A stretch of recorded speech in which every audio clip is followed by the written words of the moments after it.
All right, we'll go ahead and get our meeting. Oh, Ms. Mark, did you want to run out real quick? Okay, go ahead.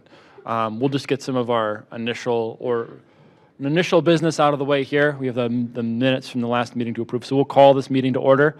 We have all members of the committee here. We have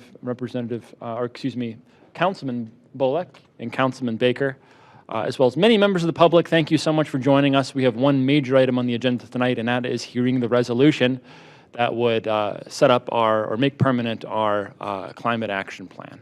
So excited to have all you folks here. And thank you to the administration for being here and taking time out of your day to present this to us. We also have folks from SSG, who is the firm that helped pull this plan together. I think did some phenomenal work on the horn. Before we get too far down the road, I wanted to go ahead and without objection, the meeting minutes from the last meeting will stand approved. Any objection? Without objection, those minutes are approved. Very good.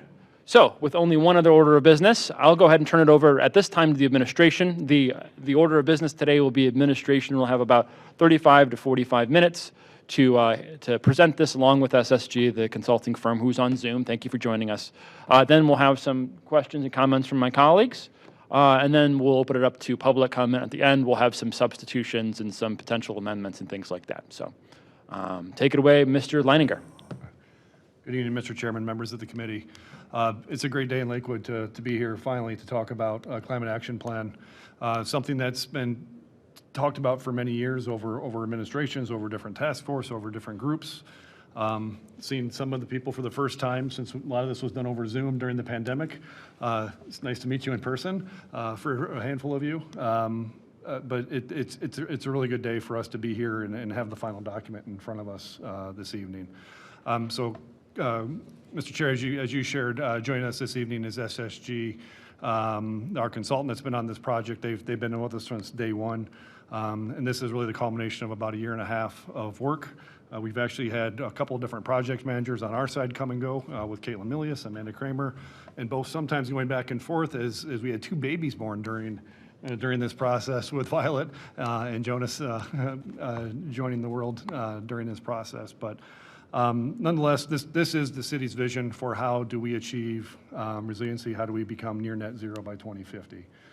It lays out in this document, as we're about to discuss, some very bold goals for us to consider over the next handful of years. A lot of it's based on what we know today, and what we know in 30 years are going to be very different. There's going to be some things that they're going to have to change at a state and a national level to help us get there. But this at least gives us a roadmap of what that looks like. As we go through here, there's probably be some questions. We'll have some answers for you, hopefully, and if not, we'll get back to you. There are a number of members from our advisory group that we had formed, our advisory committee that we had formed. Thank you for your time and effort. As we said during those meetings, there's a lot of things you could be spending your time with. You chose to spend them with the city of Lakewood and helping us make our community even better. So thank you for your time and effort. Thank you for joining us this evening. And with that, Yul, I see you've unmuted, so you're ready to roll. Yul's joining us from SSG. He'll walk us through the presentation this evening, and we can go from there. Can you hear us okay? Yeah. Yep. Loud and clear. Awesome. I'll hand it over to you. Okay, great.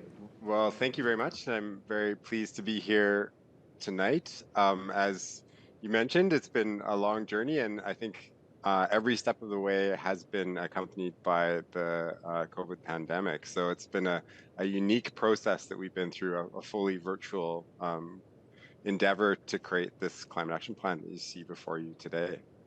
I'm going to give you a 25 or so minute overview, and then we can open up for questions. I think it's an exciting plan, and it's definitely a challenge, and there's a lot of wind in the sails right now, which I'll speak to as I work my way through providing you with an overview of the plan itself. So I'm Yul Herbert, a principal with SSG. I've been working on climate action plans for about 20 years, and the field and the practice has evolved dramatically in the last 3 or 4 years, and it's a very exciting time right now, and I'll speak to some of the reasons why. You'll see that reflected in this plan itself. So just to begin with acknowledgements, it's been a great pleasure to work with the City of Lakewood team and both project managers, as Sean mentioned. We've worked through various challenges and I think ended up with a really exciting plan. Also, the Lakewood Advisory Committee as well. Thank you for all of your efforts, as Sean also spoke to. And the ideas and visions from that committee in particular are hopefully, and I think are manifested throughout this project. So the Lakewood's Climate Action Plan was somewhat unique in that it addressed both mitigation and adaptation. So mitigation is reducing greenhouse gas emissions, and adaptation is responding to the impacts of climate change. And many municipalities do these projects separately or just do one of them. So doing them together gives you a number of benefits, and there's overlap. And so a number of the actions that reduce greenhouse gas emissions also increase resilience. And you'll see that, for example, with building weatherization. A building which is well insulated requires less energy to heat and cool, but it also will maintain its heating or cooling for longer periods in the event of a power outage. So that's increased resilience. And similarly, green infrastructure can store carbon in trees and plants, but also can absorb water in severe weather events and provide other resilience benefits. So there's a number of actions that are synergistic, and we've tried to highlight those throughout the plan. There are some actions that are not, that just reduce emissions or just increase resilience, and those are also identified. So I spoke about, or mentioned how it's a really interesting time right now, and I think for most of the period in which I've been working on climate change, probably 15 or even 18 years, climate action was really seen as pain, as is illustrated in this slide. It was hard work. It was about giving up. It was in order to reduce emissions. And if you followed the sort of UN climate negotiations, that really sort of, I think, culminated in the talks in Paris, which gave rise to the Paris Agreement. And then there was another talk more recently in Glasgow, another UN climate change summit. And that's when I think it really became evident that the discourse had shifted fundamentally. And now it's really about climate action as gain or as opportunity. And there's many different forces that are driving that shift, from a focus by finance on reducing emissions, the decreasing cost of renewable technologies, the decreasing cost of electric vehicles. And we saw, for example, last year that EVs, electric vehicles in the US, hit a pivotal point of 5% of new vehicle purchases, which is considered sort of a threshold at which it will accelerate rapidly. There's major geopolitical agreements around climate, Paris Agreement being one. And every time the G7 or G20 group of countries meet, there's usually a climate-associated statement. And so all of these factors have sort of come together to make climate as much about economic development as it is about reducing emissions. And that's why we really see it as gain. And you'll see, I think, the results of that also reflected in Lakewood's Climate Action Plan. So all of these forces are at play right now in terms of decreasing costs of renewable energy, which are disrupting the electricity system. Electric vehicles are also coming down in costs, which is disrupting the transportation system. And there's all sorts of other technologies and business models that are disrupting the entire energy system as a whole. And so we see a climate action plan as a way for a community to plot its particular pathway through that energy transition. It's about reducing emissions for sure, but it's also about taking control of your energy destiny in a way and making an energy system that best meets the need of a particular community. And so that's what we try and do with climate action plans. So here's the current state of greenhouse gas emissions from Lakewood. It's about 500,000 tons, or 438,000 tons. The major sources of emissions are residential emissions, which is from buildings, it's 40%, transportation, 29%, commercial buildings, 21%, waste, much smaller, 5%, industrial, really small at 4%, municipal emissions, just 1%, And then fugitive emissions, another 1%. And fugitive emissions are the emissions that are released from natural gas distribution system, so leaks in that system, which allows methane to go into the atmosphere, and that's that remaining 1%. So you can see the big areas to focus are really residential buildings and transportation and commercial buildings to a lesser degree. So we build a very detailed bottom-up model of Lakewood, of all the buildings within the city, residential and commercial, of how people move around, of the natural spaces. All of that's built into what we call a systems dynamics model, so we can see what the current situation is and how all the activities drive energy consumption and emission. But then we can also make changes out into the future. So what happens if more and more people buy electric vehicles? How does that change the energy system? Or what happens if more and more people do retrofits on their homes? How does that change the energy system? And so that allows us to build these scenarios. And the first scenario is the blue line, the light blue line here, called the business as planned scenario. And this is what we project will happen if no additional actions are taken. So you can see the emissions from Lakewood go from 430,000 or 440,000 tons, about that half a megaton, down to 320,000 tons. Then if you do a bunch of actions, which I will show you shortly, and which we modeled, we can get down to 9,000 tons by 2050 or so. And so there's a 9,000 ton gap at the very end. But that big white area between the light blue line and the dark blue line is all of the emissions that we figured out how to reduce in Lakewood. We collectively, not just us, but the community as well.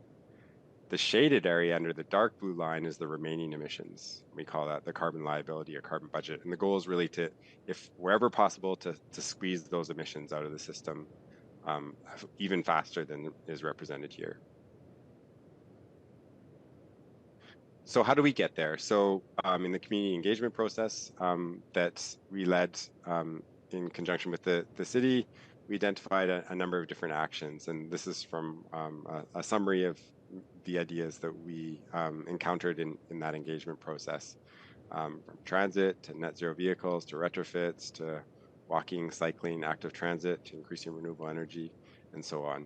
So it's a word cloud of the ideas that were brought forward. Oops. So when we distilled all of those ideas, we broke them into 4 big moves, which are aligned with the 4 major sources of emissions. And they're buildings, transportation, local renewable energy, and water and waste. And those big moves translate into all of these detailed actions. And if you think back to a few slides that the one with the 2 blue lines, this is another version of that same picture, but with allocations, we call them wedges, which reflect the impacts of each of the individual actions that achieve those reductions. So the colored wedges represent greenhouse gas emissions reductions as a result of changes within the city. For example, people purchasing electric vehicles or doing retrofits or installation of renewable energy. So if we just highlight a few of the larger ones, the dark blue one on the bottom is rooftop solar, so solar photovoltaic. The lighter blue one above that is residential retrofits. Those are the 2 biggest wedges. Above that's commercial wedges. Above that is, or commercial retrofits rather. Above that is wind power installation, and then it goes on to smaller actions. The orange one at the top is also noteworthy. It's actually renewable energy certificates. So it's buying cleaner electricity to more rapidly drop the emissions in a way that can't be done physically because of the time delay of actually developing projects, whether they be retrofits or renewable energy or whatever else. So those are all of the wedges that actually achieve the emissions reductions. And underneath is the remaining emissions, the carbon liability, and it's about 1.2 megatons of remaining emissions. So that's the so-called carbon liability that remains after all of these actions are undertaken. So I just wanted to highlight a few of the key elements or key technologies that really support that pathway. The first one is a retrofit. And when we talk about retrofits, we talk about deep retrofits. So retrofits also could be described as weatherization, but we're not just caulking around the doors and the windows and sealing up air gaps, although that's a really important element of a deep retrofit. But a deep retrofit targets 50% or more energy savings. And to do that, usually it involves, say, removing the facade, so removing the siding, if it's wood siding or vinyl siding, and then putting a new layer of insulation underneath, and then putting the siding back on. It can involve new windows and doors, depending on what the condition of the existing windows and doors are. It can involve blowing in insulation, like cellulose insulation, into the roof. Can involve a more efficient heat exchange or air exchanger, so that you're able to bring fresh air into the now much more sealed envelope. And so that's usually the first step that in decarbonizing any community, is to really do those deep retrofits. Because once you do that, then your energy demand goes down a lot. That means you need less renewable energy. It also means you need smaller equipment for heating and cooling. And that takes me to the picture on the right-hand side, which is heat pumps. And heat pumps are sort of the key technology for decarbonizing society right now. And the reason that they are that is because they're 3 to 5 times more efficient than a standard natural gas boiler. So if we take a natural gas boiler, it takes in 1 unit of natural gas and it makes 0.95 units of heat. If you take a heat pump, it takes in 1 unit of electricity and it makes 3 to 5 units of heat. So it's kind of this magical device that can take a small amount of energy and make a lot of heat out of it. And that efficiency gain is what drives the cost savings and drives the reduction in renewable electricity that you need. So the heat pumps are a really key part of the story. But if you do a heat pump with a building that hasn't been retrofit, you'll maybe get a 3 to 5 times gain in efficiency. But if you do a retrofit and cut your demand in that building down by half, then you can get a 6 to 10% or 10 times gain in efficiency. So the combination of retrofits and heat pumps is a really powerful strategy, which then allows you to electrify cars without putting a lot more burden on the electricity system and needing upgrades and transformers and distribution and so on. So that's kind of the magic. And the magic of this moment too is that those technologies are really ready. In the case of Lakewood, there are also opportunities because a lot of the housing stock is fairly similar in Lakewood. There are opportunities to do bulk retrofits. So not just retrofit one house at a time, but bundle 100 houses together, bulk procure insulation and heat pumps for reduced capital costs, and secure higher quality contractors, for example, to do all of those retrofits at the same time. So that's kind of one of the strategies that is key to making this whole pathway happen. And I'll talk a little bit about some of the funding opportunities associated with that a bit later on. Another insight that we had for Lakewood, and whether it will fully resonate or not, was that a lot of people were really excited about walking and cycling. That came up very strongly in the engagement processes. And so walking and cycling in the context of an electrified vehicle system are a really good efficiency measure, because that's one less chunk of electricity that's needed to power a vehicle every time someone walks or cycles, or indeed takes transit. So there's this model this is actually from Barcelona, but called the Superblocks model, where you really focus traffic around the periphery of blocks and then concentrate walking, cycling, and inside those blocks. And so this is called the Superblocks model. It's sort of going around. Many cities around the world are adopting this approach to really make the smaller blocks within the superblock safer for walking and cycling and more vibrant community spaces. So that was another model that we thought could meet a lot of the objectives that we heard discussed in the context of the engagement process. So with that, I'm going to shift over to costs. So when we look at costs, we look at the total cost to the community. So this is not necessarily what the city would pay. This is not necessarily what a household would pay, but this is what it will cost to implement everything that we've modeled to essentially decarbonize Lakewood. And on a cash basis, so if you were actually to pay cash, it would be around $60 million per year. And that's what you see in the left-hand chart. The bulk of that is in those residential building retrofits, which is the lighter blue color. So that is the big cost, is really getting those houses 50% more efficient. But that makes all the other costs cheaper. So it's a really important action. But in reality, most people don't pay cash for these kind of projects. Most people get a loan or amortize out those costs over future. So that's the picture you see on the right-hand side. And you can see how those costs climb over time. And in fact, they would keep going beyond the end of this chart, beyond 2050. And the benefit of amortizing them is that they really mirror the energy savings and the cost savings. And if you do it really well, you can make it so it results in no net cost to a homeowner or a business owner, because the savings equal the payments that you're making. So that's what the analysis on the right-hand side shows. So if we sum all that up over the whole period, the total capital expenditures for Lakewood are about $1 billion to decarbonize the community.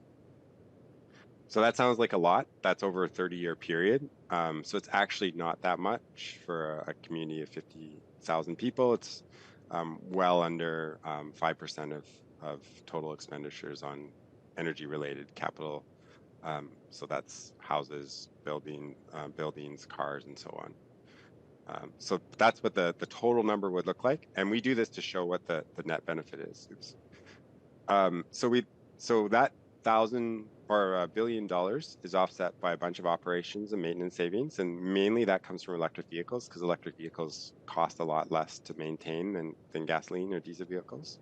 So you save $116 million from that, then save $850 million in energy costs, and that really goes back to that combination of heat pumps and deep retrofits. There's another $90 million in benefits from the solar on roof. So that's energy that you either don't have to pay for or you get paid for, which gives you $90 million.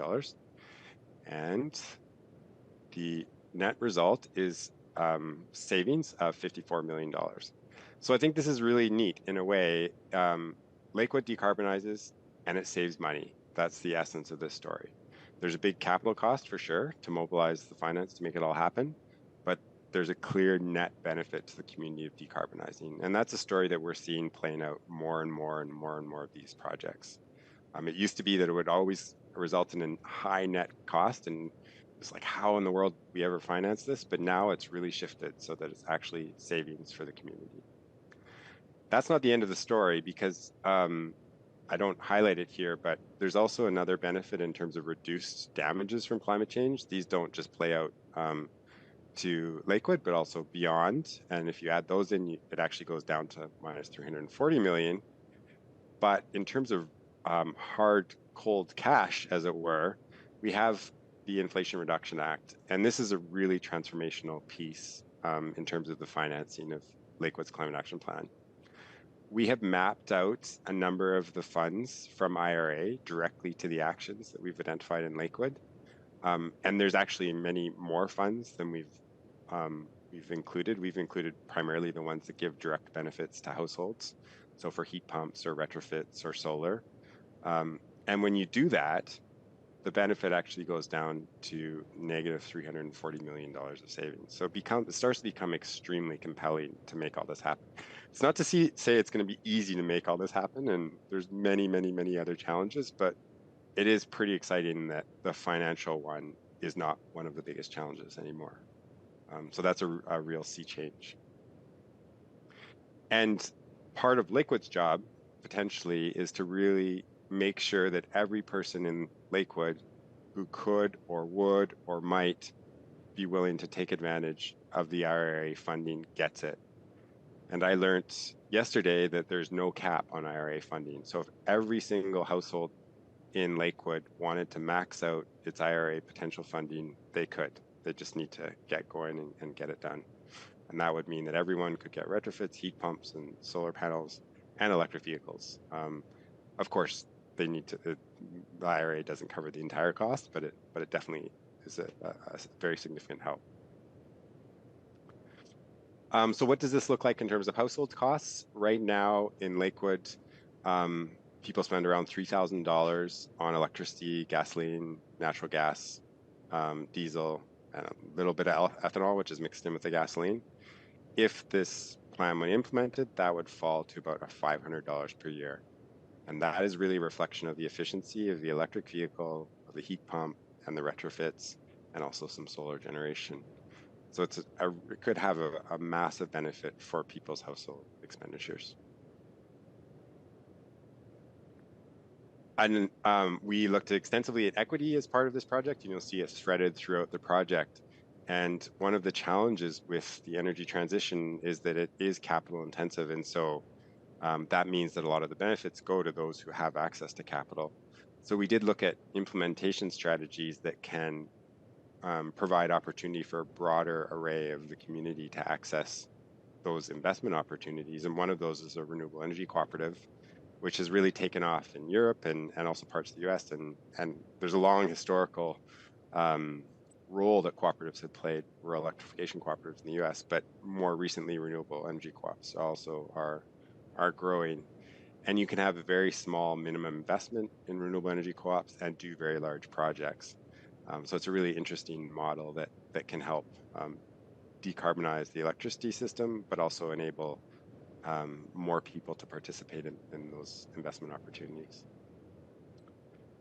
So to make all of this happen, we identified 50 specific actions. I won't go through these now, but there's this really nice graphic that describes all of the actions. There's actions on buildings, on transportation, on renewable energy, on green spaces, on resilience, on waste, and the municipality's specific role. And so those are all detailed out within the Climate Action Plan. And so I'm just going to finish up with some conclusions. This first one is, I think, very exciting for those of us who've been around for a long time in this area, is that climate action is now a good investment, and that households will save money. So both of those are really game-changing, I think, in terms of building momentum for climate action. It will improve the quality of life in Lakewood, and we talk about ways that, for example, people will be able to walk and cycle more, and indoor air quality is better, and outdoor air quality is better. So there's many dimensions that will make life better. Electrification is a keystone of the path, in this path, and I talked about heat pumps as a key part of that. Also, green electricity like solar PV and other sources. Building retrofits, again, are another key component, and probably one of the harder components in terms of making them happen at scale. The implementation strategies can be designed to address equity. They don't have to be, but with careful thought, they can definitely advance equity outcomes, and we've talked about that within the plan. And one strategy we looked at is using a climate lens to assess investments in order to avoid malinvestments, because malinvestments is basically an investment that does something that you then have to undo to actually achieve your objectives. And we see that happening everywhere. So money being spent on projects that actually undo the impacts of a climate action plan. So climate lens is a way to try and align those investments. And it also really requires a whole city approach. And so historically, climate action plans were the domain of one department. I think the practice or approach we're seeing now is that the whole organization embeds climate throughout every decision it's making, every policy that it's considering. And it really takes every single person within the organization, every staff member to embed that within their work to avoid those malinvestments. And the last one is that natural assets are central to a climate-ready, healthy, and vibrant community, and really Lakewood has those in spades. And that's it. That is an overview of the Climate Action Plan. Thank you. Anything to add, administration? I don't have anything to add right now. Yul, thank you. Thank you to SSG and your work. Many hours on virtual calls, many hours behind the scenes, running a lot of data for us to come to these conclusions. So I'd rather spend more time with you all, answering any questions, any comments you may have, and then we can go from there. I echo your thanks to the consultants on this. Wonderful work. Real quick, somebody reminded me this is a good thing to do, and I think very important. Raise your hand if you helped out with this plan. If you came to a meeting, if you were part of the team, I just want to acknowledge you. Thank you all for dedicating your time and energy towards this work. It takes all of us, and as they mentioned, they pulled the community in, and I think that was a very, very important part of this whole process. So I'll kick it off here. We'll try to keep this somewhat brief on our end so we can get to public comment. But I'll start with one question, and I'll have some more. So equity, can we dig into that just a little bit? What specific items or in what ways does this plan, can you highlight a few ways it looks out after the folks that are most vulnerable who have, borne the brunt of climate change up to this point? What are we doing to make sure that that large investment is going to be done in an equitable way? And you could just give one or two examples or an overarching strategy would be helpful.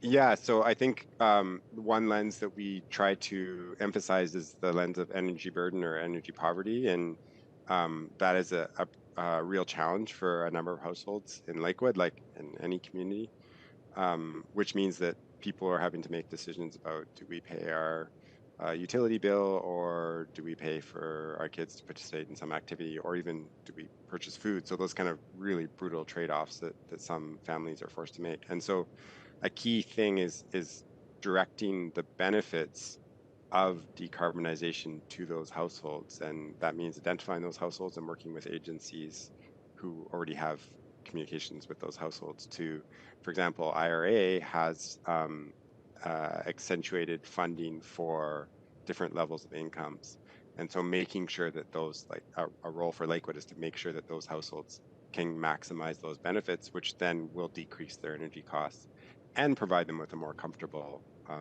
living environment going forward. So that kind of targeted programming can really benefit vulnerable households. That's helpful. But it will take some dedicated focus, because if you just roll out without that focus, it's more likely than not, and we've seen this in many cases, it will be the higher income or medium higher income families who will really benefit from a lot of these investments. Yeah, if you notice where the solar is installed or where the EV cars end up right now, it currently doesn't. But I know there's a lot of folks working on that challenge, and I see that in this plan. I just wanted you to highlight that, and I appreciate your focus on that. So I'll turn it over to my colleagues, and we'll keep it rolling. Mr. Bullock, any thoughts?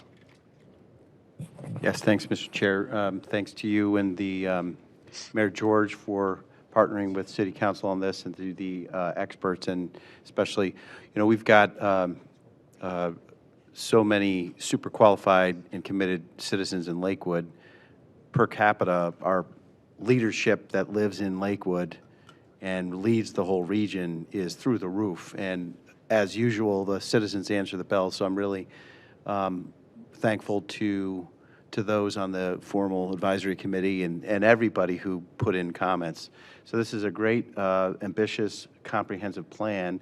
Lakewood's been doing quite a lot of sustainability work, and that's been important, and I think the right move, but we're probably 5-10 years overdue for having a comprehensive plan. So I want to acknowledge the leadership of Councilman Rader, really, who got us rolling on this, and then everybody coming together. So thanks for this.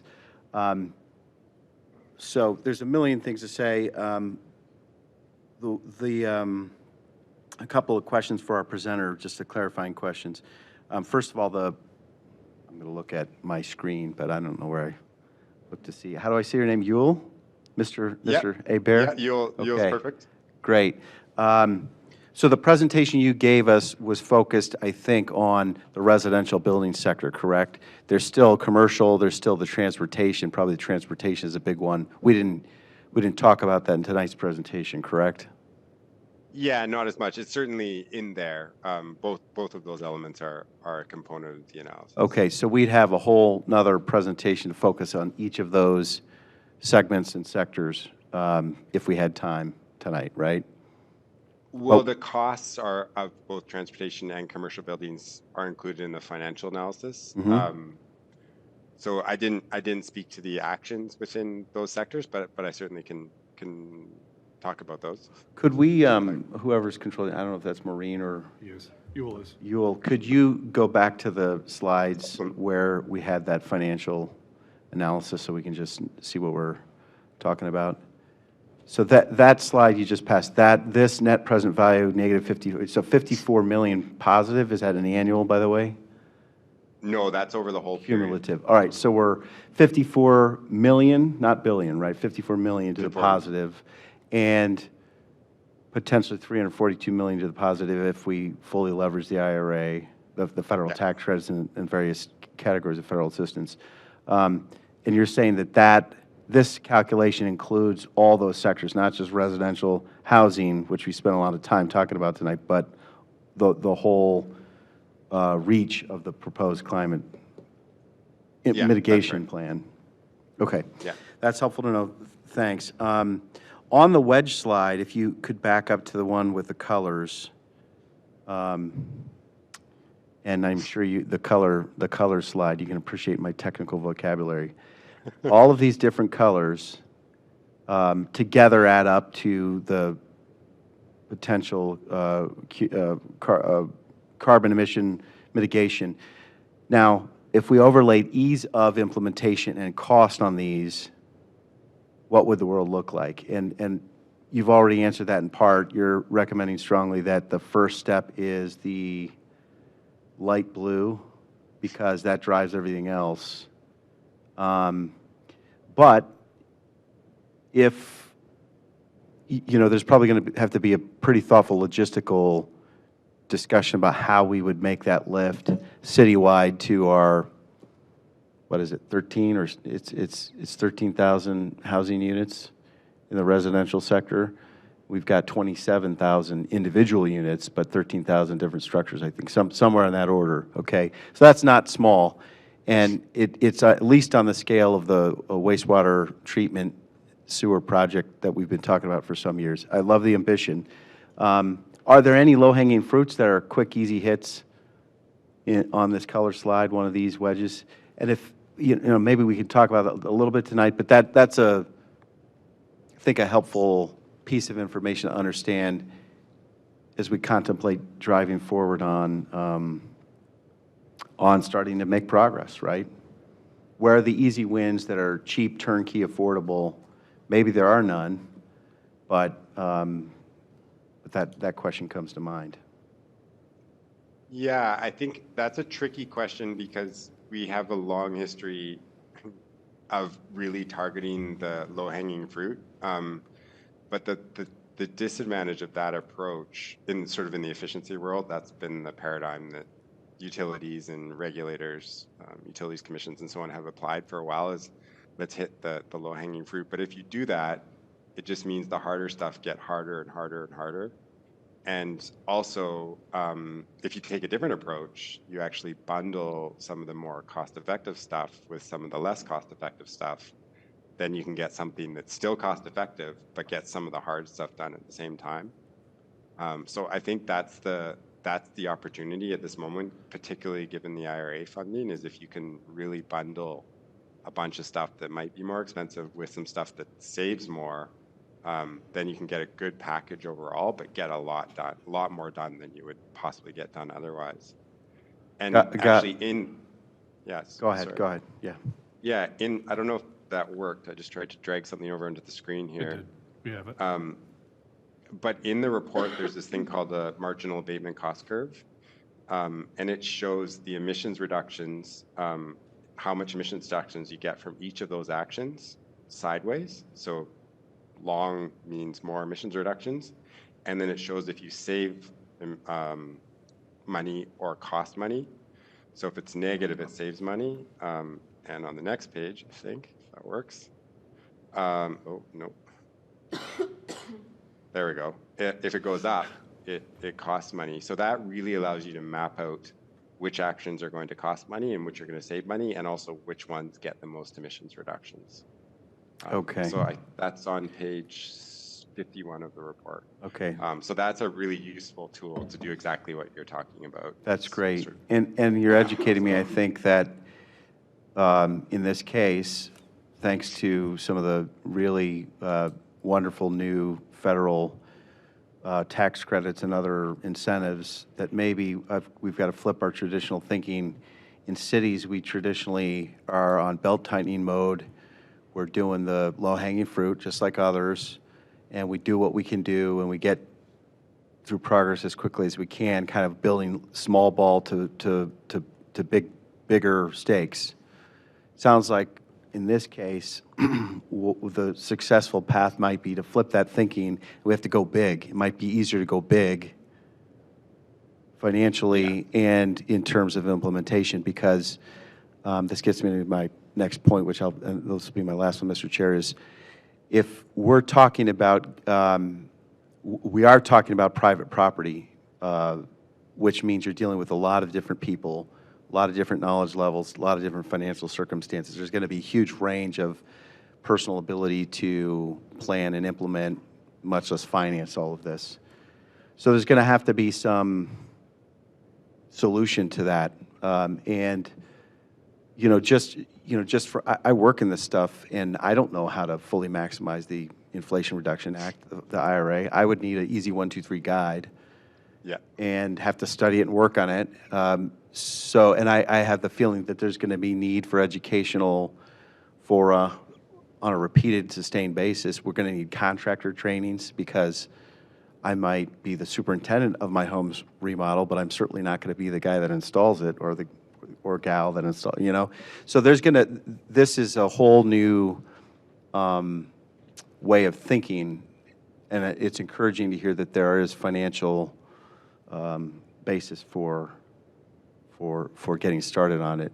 We're also going to need educational partners. I see NOPEC's Aaron Marcovi in the room, and I'm wondering if NOPEC has some capacity to do some of this education that we're talking about, to get homeowners educated. And it's going to be many voices, I think, is probably what's successful. Thanks, Mr. Chair. Thank you, Member Bullock. Mr. Baker.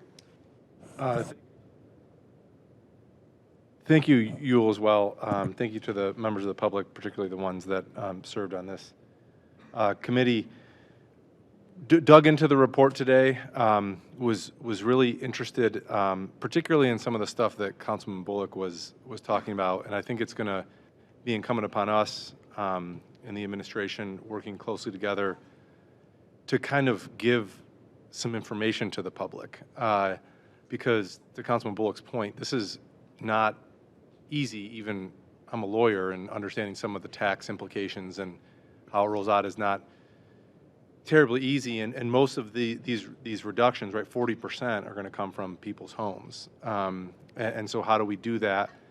So I think that's really making sure the Building and Housing Department, A, has enough inspectors, as a lot of this work comes down the pike, B, they're even educated on the tax credit implications for folks, so they can let them know if they're doing a project, and maybe what some easier ways or some ways to maximize their dollars. And that's where I think it's incumbent upon us and our partners like NOPEC, and contractor training, resident training, right? How do you capitalize on these things? Another one, and this is, so we have a lot of housing units in Lakewood. Maybe half are rentals. And you discussed this in the Climate Action Plan report, but we haven't talked about it yet tonight, where, it's an easier sell for a homeowner, if you live in your home and you own it, to maybe think about reductions, and you really see that money because you have less in utility bills. But I think it was a city in Colorado had a program whereby, as part of the rental code, rental license for a property, that there was essentially part of the inspection related to some of these retrofits. I'm wondering if you could talk about that a little more. That seemed like a stick approach or a carrot approach, or like a regulation, whereas if there's a regulation, maybe with some revolving funds behind it, maybe low interest loans, maybe that makes it a little bit easier. Could you explain that a little bit, and for some options that Lakewood may have, because we are renter heavy, but still trying to capture some of those reduced utility costs, and also is thinking about it through a lens of affordability. We have rising rents in town, so if we make the properties more energy efficient, we invest in them, does that increase rents, and what does that do to kind of our population? So curious if you could talk about that a little bit, and maybe what other municipalities have done in that realm. Yeah, I mean, I think you touched on a very thorny question to which there's no really, really good answer, at least that I'm aware of. And I think a lot of people are trying to figure out different approaches. So this is really the notion of the split incentive, where a home or building owner is incentivized to make investments if they can get increased rent, essentially. whereas investment in energy efficiency reduce utility costs, which are typically borne or often borne by a renter, and so the renter isn't really able to make those investments because they don't have sufficient control, and so they can't get the benefits, and so nothing ever happens. So you end up in a situation where the rental housing never gets more efficient, and so it's a really major problem. Boulder, as you indicated, basically requires owners or property owners to meet a certain energy efficiency standard to maintain their rental license. And then they back that up with a loan fund. And so I thought that was one really interesting approach. It requires a little bit of political will, for sure, to impose something like that. But it could address that challenge. There's more precedent for dealing with the split incentive challenge in commercial buildings with green leases and other strategies like that. But for rental, it's still a big challenge. So I don't have a lot of solutions. I think it'd be something that'd be interesting to try experimenting and try different strategies with. But the Boulder example might also be worth investigating more if there is will for something like that in Lakewood. Oh, Director Langer. Yeah, and if I could, just to piggyback on Yule's comments, that is something that we spent some time as a staff, as a group, talking about. Certainly when we're talking about retrofits, we're talking about adding cost. As we're adding cost, now we're impacting affordability, and we're having all kinds of other conversations, parallel conversations about affordability in the community. To Yule's point, those are really hard questions with not a whole lot of answers yet. We do have the benefit of having a number of programs available to us, whether it's CDBG, home funds, that perhaps we need to think about how we utilize those funds and put them towards. We already do weatherization, but is there more that we could be doing within that to help some of these properties retrofit without having then the cost burden be passed on just through a pass-through into the rent payment? So there's still definitely a lot of work to be done, a lot of challenges in this. It's a concern that we have, and we just, as we have to look at this, at all of our projects through a climate lens, through an equity lens, we also have to think about it from an affordability lens as we move forward. So there's still a lot more to come on this. Some of these are just pins that we've set now to go back and evaluate how we do things, some of our existing programs, and how do we create new programs where we're allowed to based on the funding stream. Yeah, and to that point, Director Leininger, and that's, is lobbying the county to increase the help loan from the housing value of $250,000. A lot of Lakewood's, kind of taxable market values have gotten there or gotten over it, so it reduces your ability to use that. And I also saw PACE was mentioned in the Climate Action Plan. Good program can be abused, though, and so and I think that loops into kind of the city's role and our partners' role of educating members of the public about it and kind of what it can and can't do, and having really good contractor, training to go along with that. I had one more thought, but I forgot. So. Hey. Could I just jump in with one Sure. comment on? Go ahead, Yul. Yeah, just on PACE. I mean, there is a more proactive role that the city could take, which is actually to deliver a retrofit program itself, so there's so many different flavors of PACE. It's like, I don't know, if you go into an ice cream shop, it feels like there's 100 different flavors of PACE now. But one sort of on the really proactive side, you could, as a city, actually sign up homes on a voluntary basis or a neighborhood basis or community basis, and then actually hire the contractor to do the work as the city to guarantee a higher level of quality and also accountability and so on, and actually finance it with a PACE program on behalf of the homeowners. So that can be kind of a much more proactive approach where you can guarantee quality and also gain some economies of scale. There are, of course, many risks to that approach as well, but it is, I think, the type of approach that can scale up deeper retrofits more quickly, and that's what a number of municipalities that we're working with are exploring now. The most famous example is the Block Power example from Ithaca, New York, where they're actually retrofitting every single commercial building in the city in one fell swoop, or theoretically they are. But that's, I think, the approach that's really transformative that IRA also really kind of enables.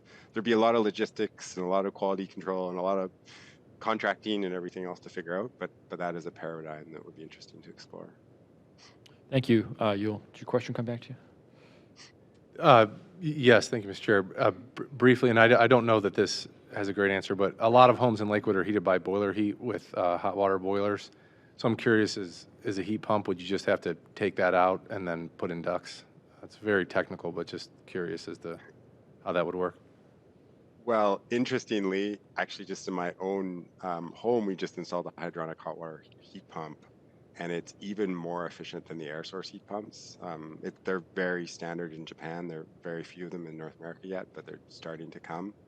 And they work better in colder temperatures, and they get a COP of over 5. So they're very impressive machines. But they're not standard yet, so that would be a challenge. Otherwise, you'd be going back to ducting, like you say. Very good. Thank you, Yul. Thank you, Mr. Baker. Mr. Schechner. Thank you, Chair, and thank you everybody who spent so much time of their own time volunteering and providing input into this plan. It's very important for the future of our city, and I guess planet, to say the least. My question, I have 2 questions. The first kind of dovetails with Mr. Baker's and Mr. Rader's. I don't want to insult my senior over there, Mr. Baker. But when we're talking about equity and we're talking about families that are living paycheck to paycheck, and we're trying to convince people or say, hey, there's some credits out there, you just put up this capital investment in the beginning and you're going to have these long-term savings. Most people living hand to mouth aren't thinking long-term savings, and they can't. That's just not a possibility. So what ideas or strategies or ways to implement this plan on the residential side, recognizing that vast majority of people, I think, perhaps in this city, do not have the means or the capital, even with tax credits or whatever loans they be able to get, even especially now with rates going up, to make these initial investments, even recognize that they would see long-term savings. I think this is really a realm of experimentation as well. We worked with one municipality that developed a program called Cozy Colchester, and it was a building retrofit program. It seeded it with $300,000, so a relatively small amount, or maybe it was more than $300,000, I can't remember. But it's basically a revolving loan fund. They set up as a zero interest fund, so they would provide the funding directly to a household that couldn't access capital. There was some sort of income test that they used for eligibility. And so they would finance the retrofits on behalf of the household. It doesn't fully deal with the rental issue, but it does deal with low-income households. And then they would use a PACE-like mechanism to get a share of the energy savings to pay off that loan over time with zero interest. And it sold out in, I don't know, like 2 weeks, and people had to do energy audits before they could access the funding, and just it went, people were all over it so quickly. And I think it's really changing people's lives, because energy is such a tricky cost. You really can't live without it, and it is something that the municipality can do something about. So it's kind of a neat success story. That's one idea. I'm sure there's many others, but that could be one approach. Thank you. That was very helpful. My second kind of, hopefully it's a question, doesn't end up being a statement, but like a lot of these end up being, is that what we see a lot of these plans, and they're fantastic at identifying what the issue is, and then identifying how important it is to address the issue, and then what happens when we do address the issue, the great results we see, and what negative things happen if we don't address the issue. But what often is lacking is a realistic way to implement the changes. So what I'm my question is the purpose of this plan or the end goal or the way it's implemented to really be intertwined with how the city does its capital budget, how it makes decisions regarding things that contracts from every level of government just becomes another consideration that the city goes through in their analysis, so it becomes truly integrated?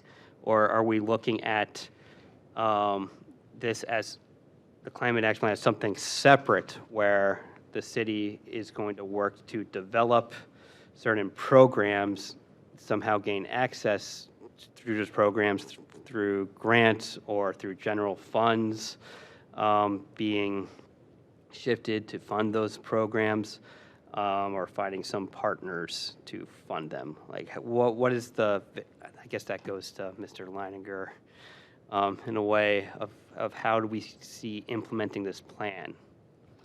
So as someone who's going to be tasked with implementing the plan, I think the answer is both. No, when you look at some of these action statements, it doesn't tell you how to go and implement a rooftop solar PV. It just doesn't. That's for us to figure out, well, how does it work best for Lakewood? So that's how we'll have to use it on its own. But as we go through our capital improvement planning, as we go through and think about our master plan, how we think about all the different things that we do, not just in the planning department, but all the city departments, we have to be looking this through a climate action lens, because as you'll mention, we don't want to make malinvestments. We don't want to make bad investments that we're going to have to undo in the future. And so we're going to have to develop this as we go along the way. But there's certainly some things that we can already do, some things that we've already done. The renewable energy credits is a tool we've unlocked for our community. Now, everybody needs to participate in that, but it's a tool that we've made available, so it's a tool in the toolbox, which is more than where we were 6 months ago. And we just need to keep replicating that time and time again, budget after budget, year after year, project after project, as we go through that. So the answer is both. Just a quick follow-up to that, I'm sorry. I'm Vice President. Keep taking up her time and everybody else's time. But I guess as someone who became an attorney and doesn't create anything originally, I guess my question is, yeah, how, it is what it is. No disagreement here from Yeah. the law director. Sure. Yeah. What is the process in coming up with those ideas of how to implement it? Like you said, it doesn't tell you how to create this solar rooftop implementation plan. Like, what is the process that you folks go through in terms of trying to figure out what is the best way to go about this? So there's not just a simple process that says this is how we're going to do this. We have to look at all 50 actions. We have to look at the entire document. We have to look at all 50 actions. And then, as you'll noted, we have to go through and start to prioritize what it is that's, some things are going to take a little bit more challenging. Some of those things are going to be a little bit easier. How do we pair those things together? What can function together? And then look at the bigger picture about the things that we're doing. What's coming up in the next 5-year capital improvement plan?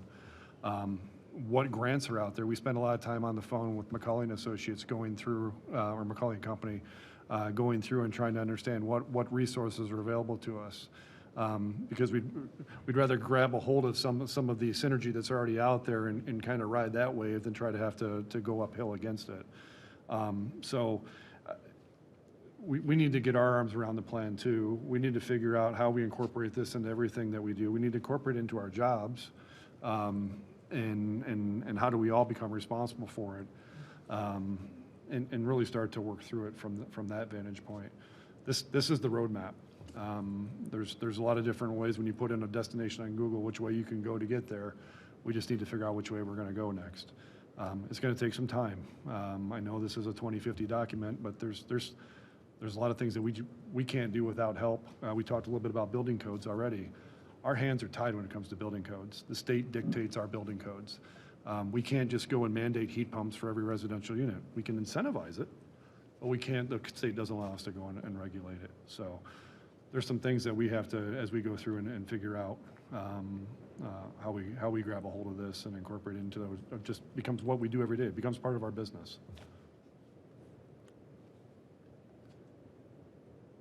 in that. Great questions, Great Mr. answers. Schechner. Thank you so much. No, really. And I think that, we do have some experience with this in our wet weather improvement plan. Like we are working through a very detailed, very expensive plan that will have very important ramifications for the cleanliness of our water, right? And that actually dovetails into this plan. So I think we can do this if we all put our shoulder into it. Madam Vice President. Thank you. Thank you. And as someone who does create stuff, that was actually your questions led into mine. So, and does strategic planning. So, I noticed, and thank you to everyone who worked on this, and both the citizens and the staff, Ms. Kramer, Director Leininger, Ewell, and your team. My questions are: this is a very ambitious plan, as it should be and needs to be. And as I look at the 50 specific points towards net zero, I notice one of them is number 44 is make sustainability someone's job.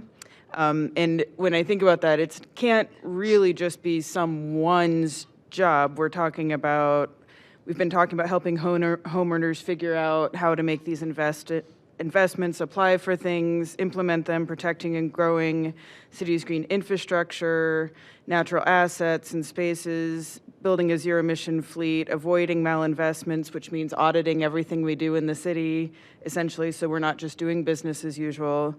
And then also number 50, storytelling, having a communications roadmap. We've been talking a lot about communication generally from the city. That's coming up a lot in the community health needs assessment action plan. So I guess one of the question I have, and I know it's probably not answerable tonight, is, are there recommendations, and this could be for Ewell or whoever wants to answer it, recommendations and best practices for what does that look like in terms of staffing and support? Is it a citizen committee to support that for ongoing investment and oversight? Is it a director of sustainability? Is it a department of sustainability? Is it someone in every department? What kind of, we saw the chart about the capital cost, but do we have a sense of how many staff we need, what that looks like over time, and how we make sure to implement this?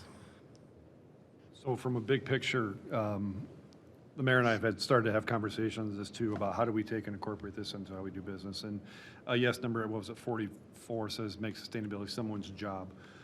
It's singular as it's presented on that slide, but as you look to the text of it, it's a shared responsibility. And really that's the approach that we're looking at it right now, is that this isn't just the planning department's responsibility. It isn't just the public works department responsibility. It's everybody's responsibility. And so we need to now look through our capacity of what we have in our department. Director Gordon will have to do the same in his. I'm picking on him because he's sitting right next to me. But we have to look at the capacity within our departments and create that capacity to make sure that this is something that everybody's focusing on when we're doing a park plan, when we're doing a zoning code rewrite, when we're any of the actions that we're taking, but particularly when we get to the point of our budget process, when we get to the point of making decisions about replacement of windows in this building. It needs to be a lot of people's jobs. The bigger picture conversation is about how do we harness all that, and does it need to be in one spot? We're not there yet. Right now, we just need to integrate it into everybody, into how we do our business.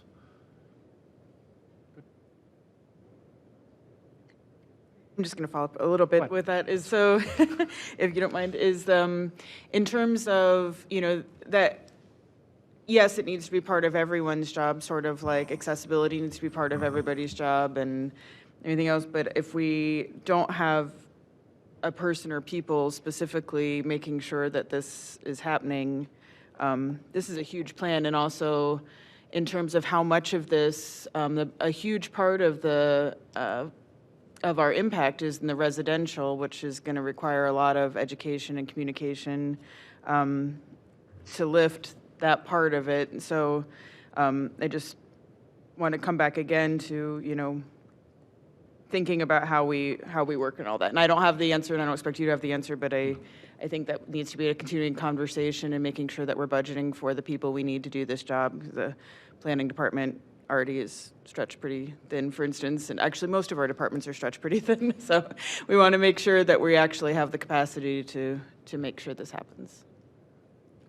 To your point about making sure it's everybody's responsibility, in a lot of respects, it's a top-down mentality too. It starts with the mayor. She's embraced this effort and made it a priority for us as city council. And so it also does start at the top and works its way through the organization too. So, but to your point, yeah, there's still a lot of other conversations to be had, decisions that have to be made about how do we move forward.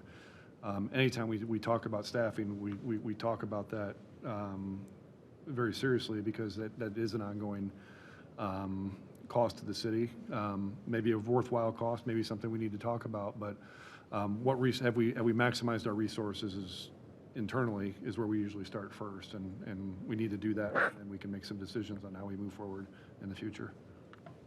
Good point to interject real quick. Just thank you specifically to Mayor Megan George for heading up this work. And I think I've introduced, along with Ms. Councilmember Bullock, since I started in 2018, we had an item to fund this work, and it really took your leadership to get it done. So thank you. Member Marks. I have to say that when I actually had to print out this whole thing because I thought, oh my God, it's so overwhelming, such an ambitious project. But I want to thank everybody here in the city and the residents who are involved in this for taking it on. It's such an important thing for us to do and to start doing now. And I agree with Sarah. I think we really have to start with education. I think residents don't understand this. They're overwhelmed. I know myself, the last time I had a hot water tank replaced, 2 days later, I thought, why didn't I put in an on-demand tankless system? You know, the cost is not that much more and would have been savings long over time. But I don't think we think about it because we think just the traditional way. So I think it behooves us to really think about how we can educate the public to be invested in this program. Because most people, if they picked up this document, they would put it down and not read it, and they certainly wouldn't understand it. And I think it's just a lot to try to chip away at, but if you do a little bit every day and have people thinking alternative ways of heating their home and processing their hot water and how they dry their clothes, you know, I think it'll make a difference when they go to buy a dryer or when they go to buy a stove. We just have to make them aware that it's something that we in the city are very serious about. So I want to thank you, Councilman Rader and Councilman Bullock, for really putting this together, and for Director Leininger and for the mayor for embracing it. It is a very ambitious project, and you know, I will work to do what I can to make a difference in the community to make this work. Thank you all very much. Thank you, Member Marks. That'll conclude our council section of this, and thank you to my members for the committee and council at large. Public comment. This is the fun part. I get to hear from all of you. So I think I'll kind of go in the order. The committee's a little less formal than council meetings. If people can keep it to a minute, minute and a half, minute 45 seconds, if that's what you practiced, to speak. And we'll do this sort of in the order I either saw you come in, and then I'll also ask you to raise your hands if I missed anybody. But we'll start, because John Mitterholzer, you were here first. Go ahead and say your name and your address for the record, if you don't mind.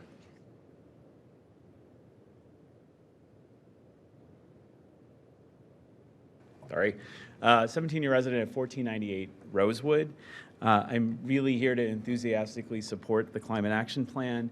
I currently serve as the Program Director of Climate and Environmental Justice at the George Gund Foundation, and for the last 2 years I've had the pleasure of serving as a United States Civil Society delegate to the United Nations Climate Change Conference, both in Glasgow and in Sharm el-Sheikh, Egypt, those last 2 years. I've served here on the Citizens Advisory Committee, on the Resiliency Task Force, and then most recently on the Advisory Committee for the Climate Action Plan. I want to sincerely applaud Council, Mayor George, your administration for doing this plan. I think it is about time, but it's really exciting to have it. And the plan you have before you is rooted in both science and equity. We've talked a lot about equity tonight, and I'm really glad that we did. That was a really important priority of the planning staff and of my fellow committee members. It's an aggressive plan. It needs to be. That's what the moment requires. And I'm confident that Lakewood's going to continue to lead in sustainability and climate as it has done for so many years.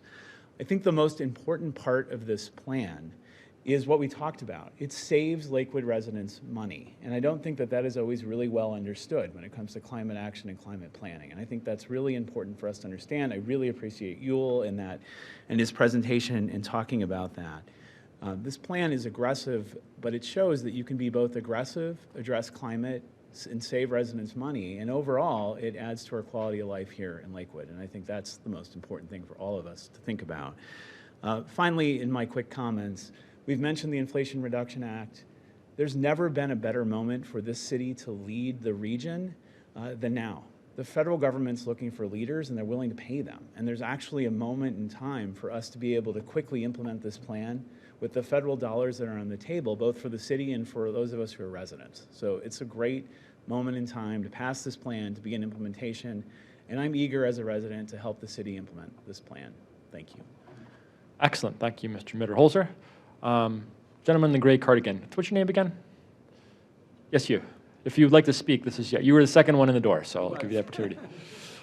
Thank you. I'm Harry Lader. I've been a long-time resident here in Lakewood. First of all, this is amazing. I'm so happy to see this and so happy to see that Lakewood is moving forward as a leader. There are a lot of things that bubble up in my mind. I'm not going to go through all of them, but one of the first things that I do have a question about is whether there's any plan to collaborate with other cities and or the county to do best practices to move this thing forward. Thank you. Just to answer that question, and I'll skip for the moment, Glenn and Bonnie, you'll be next, but Mike Foley with the county. You want to say a few words about how the city might collaborate with the county on getting some of this work done? Thanks. Mike Foley, I'm the Sustainability Director for Cuyahoga County. And just to start off with, I just want to applaud the city. This is hard work, putting together these climate plans. We put one together 5 years ago at the county level, and there's just a lot of stuff. It's complicated. There's a lot of elements, characteristics of things you got to think through, and so it's a lot of work, so I applaud you for doing it. Of course, the county wants to work with the city of Lakewood. We're thrilled that the city of Lakewood's putting together a plan, and there's elements at the county government level that we can help out with. We just created a new utility. Lakewood just signed on as a member of the utility. And we want to figure out how to use that utility to help out the city of Lakewood. But it's just, look, I'm going to reiterate what John just said, is that when we started our county plan off 5 years ago, we had a climate-denying president, who just gotten out of the Paris Climate Accords. And, elections matter, and now there's a president who actually believes in climate change and is putting resources to deal with this stuff. So time is of the essence.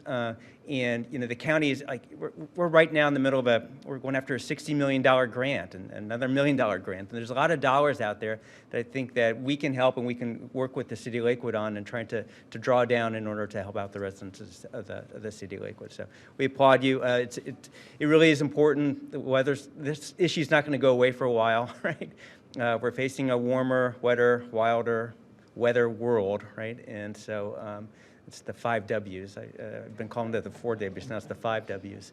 But those are things we have to, it's not going to go away, and it's really important for cities like Lakewood and the county and other cities to put these plans together, because we're going to be, climate's going to affect us, it's going to affect us a little less than it is in places like Phoenix, Arizona, or Los Angeles, or Miami, or New Orleans, or Houston. And so there will be this issue about climate migration, I think, happening, and we need to be ready for that, and having plans to address it is really important now. So thanks for your work. Thank you, Director.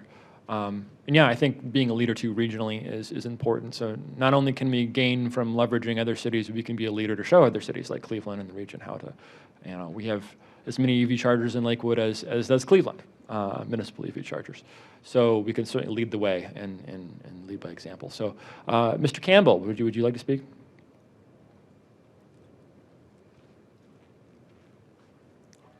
Hi, Glenn Campbell, Lanning Avenue. I'm a 28-year resident of the city, and I was honored to be part of the Citizens Advisory Committee.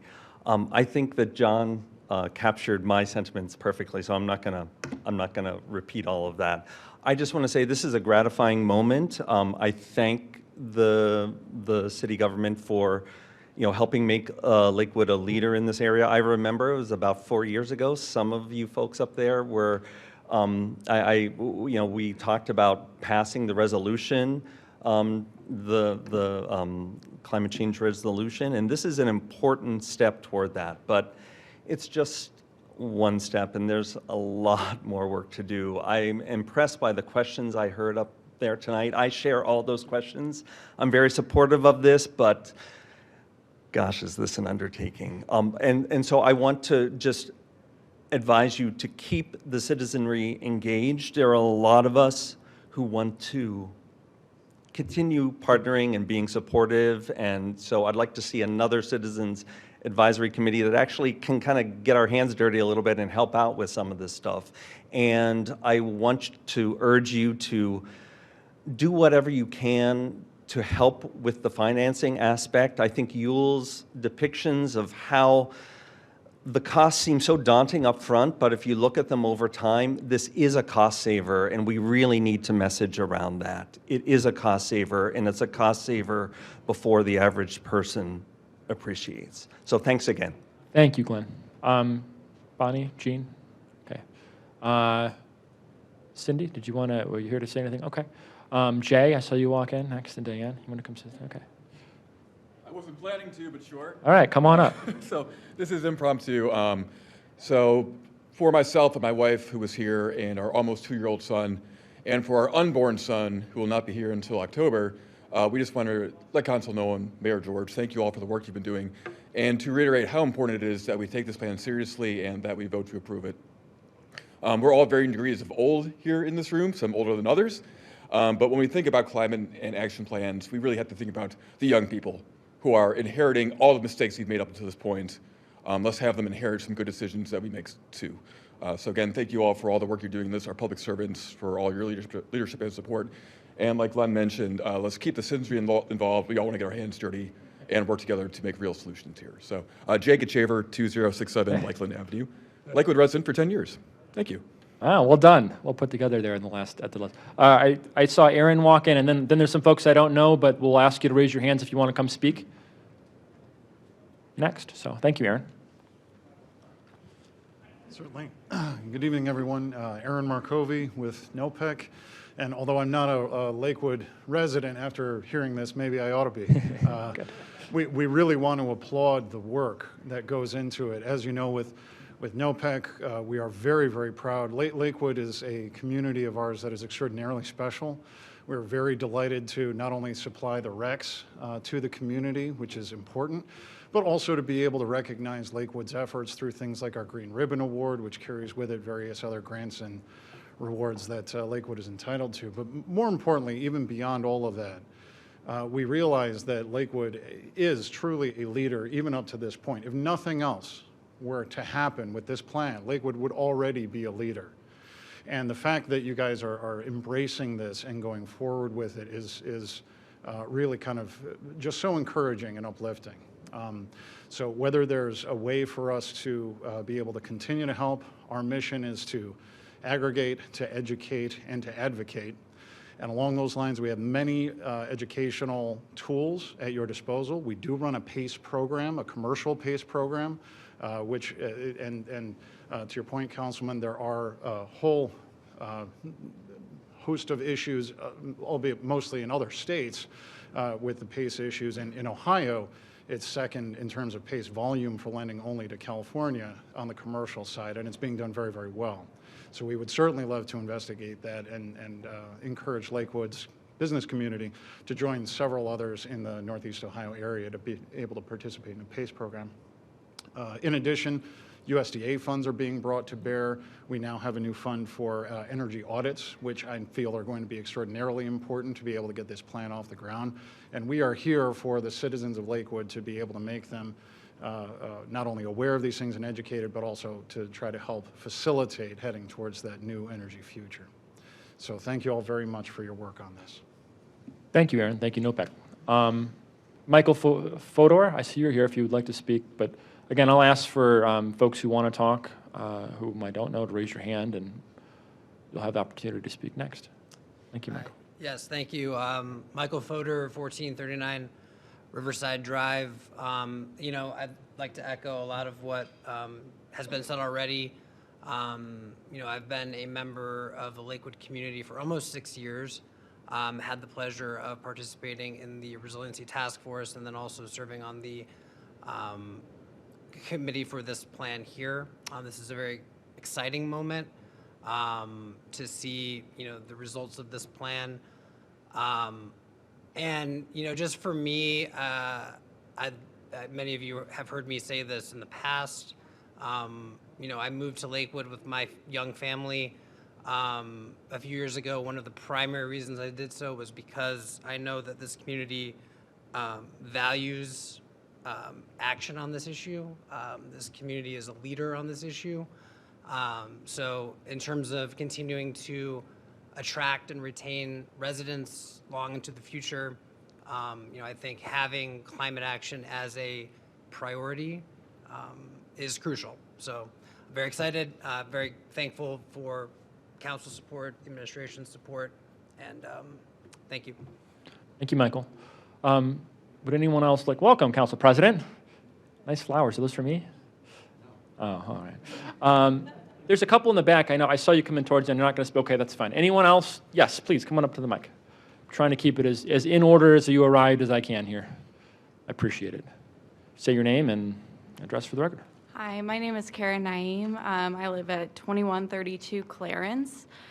So I do want to echo what the gentleman before me said. I recently came to Lakewood because I do see it as a very forward-moving community. I'm a very recent homeowner. I just bought my house here in July. So I was excited to hear about these different plans.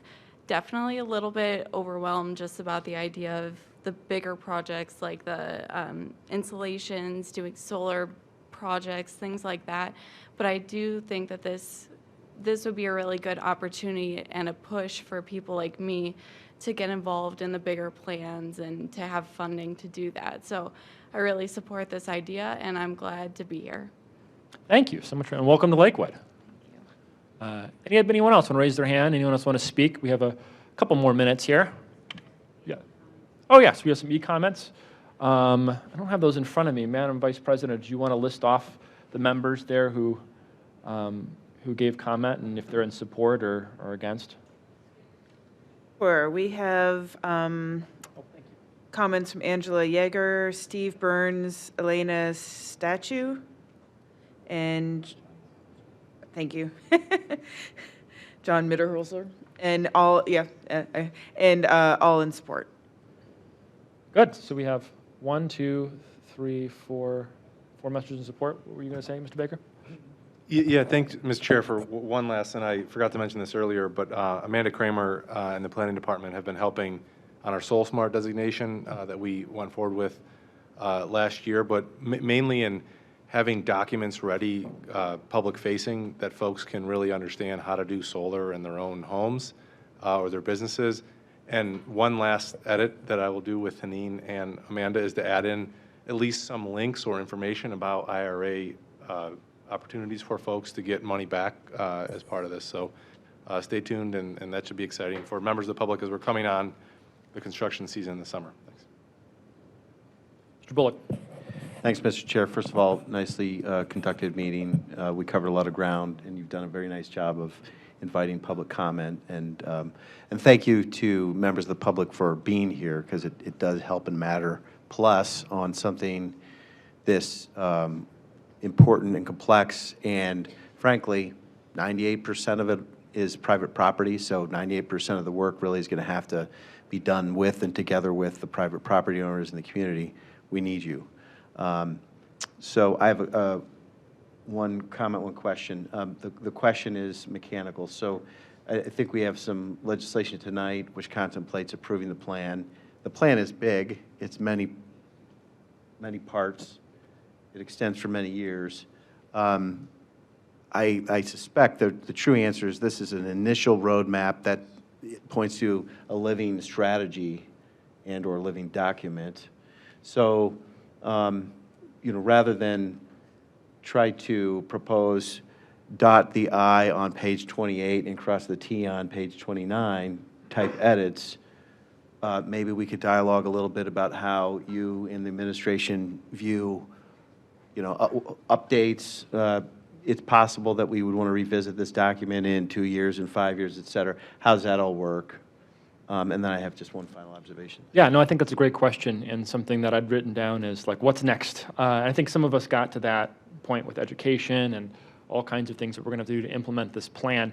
I do believe that that's a conversation we're probably going to have to save for maybe on the floor at this point. Okay. But I think we should have it. I'd love to hear more from the administration how they want to engage specifically with council on this, and this committee particularly. Couple things oh, did you have one more thought? Yeah, so I appreciate that there's been a number of people throughout the room who've been pointing out that it's legitimate and important that Lakewood lead, and I'm all for that. And to actually be effective in that, I think probably what success looks like is that in the next 1 to 3 years, we actually work through the logistics of it and some implementation models so that we have an actual public-private round of deep retrofits and a round of heat pumps and a round of eligible contractors who are eligible because they've been trained. And then we develop the value proposition so that the private property owners see that they want to get in on this without waiting to be told because their neighbor did it and the neighbor is saving money and the project went smoothly. So, I do think we should be working hard on that. There are some models, not just PACE financing, but we've got a public-private entity that helps people fix their shoreline erosion. That's an example. There could be some generations of projects that maybe the city bundles that private property owners can opt into, and we help to put together that initial analysis of all of these moving parts. Good. Thanks. Thank you, Mr. Bullock. But yes, this will be a living document. We know that it will change and update with time. One thing that I do think is important that council have a statement at the beginning. I've shared this with administration and with the members of the committee. Hopefully you had a chance to look at it. It's something that I would like to amend to that proposal tonight so that we have a statement of support. It basically says that the Climate Action Plan is a critical roadmap and a guide that will go into effect over the years ahead, and we pledge everything that we can to this, that we're very, very dedicated as a council, just as the mayor said in her foreword that she's committed to accomplishing this plan, that we're also in partnership with her on that. And I would like to add that to formally to the plan. I'm sure there'll be other acknowledgments and things coming, some updated language coming. And so, Mr. Chair, just to, Councilman Bullock and I had a conversation about the acknowledgments page, and I shared with him, and I've also shared with you. We put that together based on a draft document that we had. Yes, that the acknowledgement page needs to be expanded as it's more customary to have city council listed as well as some other representatives from the city. So we'll also update that acknowledgments page to include the full list of names and people that were involved. And those are going to be individuals engaged throughout, and that's what the point is, to keep us all engaged. I think to Glenn's point, it's going to take all of us, and we all want to make sure everybody's rowing in the same direction and we're all engaged in this very important work. So without too much further ado, there is a substitute resolution. We can talk about it if we need to, but it just adds some sections for the emergency language to kind of make it more in line with how we do resolutions. I forwarded that around just before the meeting. So I'll go ahead and substitute that, and if you have questions. Okay, so that's the substitution to replace 2023-15 with the substitute version of 2023-15 has been made and seconded. Any conversation on that? If I could, Mr. Chair. Yes. We also updated the document to include all the appendices. Oh, yes. So we'll amend that motion to include the updated document, which is actually on the website already. It's available. People can see it. It's the version we've been looking at. But to make it official, since it was introduced, there are additional appendices. I'll include that in the motion, that the appendices be added to the Climate Action Plan along with the substitute language in the resolution. That's been motioned and seconded. Without further discussion, all in favor? Aye. All against? That motion passes. We have a substitute version. I'll go ahead and recommend that we adopt, recommend that we send this to full council with our recommendation as a committee. Second. The motion's been made and seconded. Any further conversation? Thank you again to the administration, the public, to SSG, the mayor, my colleagues, and not hearing there's no further comment. All in favor? Oh, yes. Extra comment? Yeah, okay, good. Thank you. Keep me on task. All in favor? Aye. Aye. All right. All against? That motion passes. That will be voted on later today at the council meeting.